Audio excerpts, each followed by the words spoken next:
नमस्कार दोस्त। आज हमारे साथ तस्वीर में देख रहे हैं, इनका नाम है आशुतोष राय जी और इन्होंने क्या कुछ कह रहे हैं, पहले इनका बात पर ध्यान दीजिए, फिर मैं आपको बताता हूँ। नमस्कार दोस्तों, मैं आशुतोष राय राष्ट्रीय रोजगार मोर्चा के माध्यम से कुछ बातों को रखना चाहता हूं। जैसा कि आपको पता है कि राष्ट्रीय रोजगार मोर्चा के बिहार विधानसभा 2025 जो चुनाव होने हैं उसमें हम लोग ले रहे हैं और जो हम लोग का विचारधारा है उस विचारधारा को, उस नीति को ध्यान में रखते हुए पूरे बिहार में 40 प्रतिनिधि 40 विधानसभा से आने हैं। लेकिन किसी कारणवश, दुर्भाग्यवश हम लोग का जो चुनाव चिन्ह आने हैं वो अभी तक नहीं मिला है। चाहे जो कारण बताया जाए, लेकिन मोटे मोटे तौर पे जो मैंने सुना था आज मेरे साथ होता हुआ प्रतीत हुआ, होता हुआ मैंने देखा। आज जो हम सुने थे कि चुनाव आयोग पे, ईडी पे, सीबीआई पे सत्ताधारी पार्टी का कंट्रोल होता है, शायद उसी चीज़ का मैं शिकार बना। दोस्तों, आज 1 महीने से हम चुनाव आयोग के चक्कर लगा रहे हैं ताकि मुझे चुनाव चिन्ह मिले और राष्ट्रीय रोजगार मोर्चा के प्रतिनिधि अपने विधानसभा में इलेक्शन में भाग ले।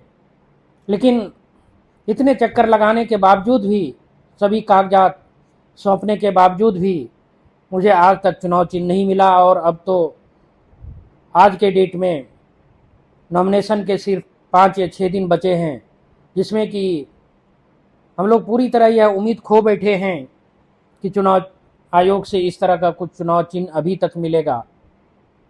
क्योंकि आजकल करते हुए 1 महीने 2 महीने से हम लोग को यही बोला जा रहा है कि आज मिल जाएगा, कल मिल जाएगा, लेकिन अभी तक नहीं मिला है। तो दोस्तों, जो हम लोग का प्रयास था, राष्ट्रीय रोजगार मोर्चा का जो एक प्रयास था कि हम लोग अपने नीतियों पे अडिग रहेंगे और उन नीतियों के साथ 40 विधानसभा से चुनाव लड़ेंगे, शायद उसमें हम लोगों ने कुछ बदलाव किया। आज हमने एक बैठक रखा और बैठक में यह निर्णय लिया गया, यदि किसी पार्टियों द्वारा या किसी साजिश के तहत यदि हम लोग को चुनाव चिन्ह नहीं मिला है तो कोई बात ना, हम लोग यदि अपने नीतियों पे अडिग हैं तो अडिग रहेंगे, चाहे वह राष्ट्रीय रोजगार मोर्चा के प्रतिनिधि बन के आए या स्वतंत्र रूप से एक निर्दलीय उम्मीदवार के रूप में आए। दोस्तों, जैसा कि आपको भी पता है कि हम लोग का जो नीति था, पलायन रोकने का नीति था, युवा को रोजगार देने का नीति था। और यह सिर्फ बोलने वाली बात नहीं है दोस्तों, इस चीज़ को मैंने एफिडेविट कराकर पूरे विधानसभा में इन 4 कमिटमेंट को मैंने हर विधानसभा क्षेत्र में, हर घर में बंटवाया जहाँ जहाँ से प्रतिनिधि आने थे। और एक प्रयास था कि जो चुनाव का प्रक्रिया है उसको एक अलग दिशा दिया जाए, उसको एक रोजगार का दिशा दिया जाए। जो हमने 4 पॉइंट रखे थे वो ये था कि जिस भी विधानसभा से मेरे प्रतिनिधि आते हैं, जो भी प्रतिनिधि जीतेंगे वो अपने विधानसभा क्षेत्र में 5 से 10 हज़ार रोजगार अपने विधानसभा के अंदर युवाओं को उपलब्ध कराएंगे। दूसरा ये पॉइंट था कि 5,000 गरीब विद्यार्थियों को जो पढ़ना चाहते हैं और पढ़ नहीं पाते अपनी गरीबी के कारण, ऐसे 5,000 स्टूडेंट को हम पढ़ाएंगे अपने पैसे से। तीसरा ये पॉइंट था कि जो विधायक की सैलरी होती है 5 साल तक हम उसमें 1 रुपया भी नहीं रखेंगे। समाज के हित में, समाज जिसे चाहे, जिस असहाय परिवार को चाहे, समाज डिसाइड जो करेगी उन्हें ये मदद के रूप में योगदान दिया जाएगा।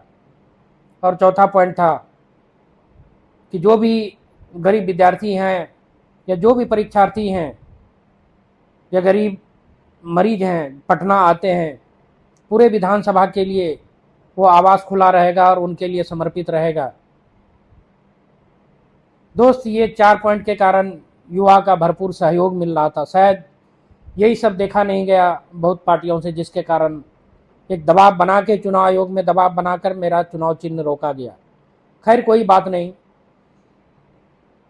यदि इस नीति को हम लाना ही चाहते हैं और पूरा करना ही चाहते हैं तो शायद समाज को चाहे वो राष्ट्रीय रोजगार मोर्चा के प्रतिनिधि हो या स्वतंत्र उम्मीदवार हो, समाज इस चीज़ को स्वीकार करेंगे। अभी आप सुन रहे थे अशोक राय जी का बातें, और मैं बेलहर का सभी युवाओं से, माता एवं बहनों से कहना है कि एक बार बेलहर विधानसभा से ममता राय जी चुनाव लड़ रहे हैं और बहुत जल्द उनका चुनाव चिन्ह आप सभी के बीच आएंगे।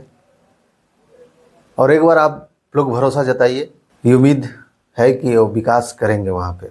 बेलहर विधानसभा का सभी युवाओं, माता बहनों से मेरा प्रणाम, और एक बार जरूर आप सभी आशीर्वाद दीजिए। मेरा भाई है, बहुत प्रयास कर रहे हैं, जो योग गुरु रवि किशन के नाम से मशहूर हैं सोशल मीडिया पे।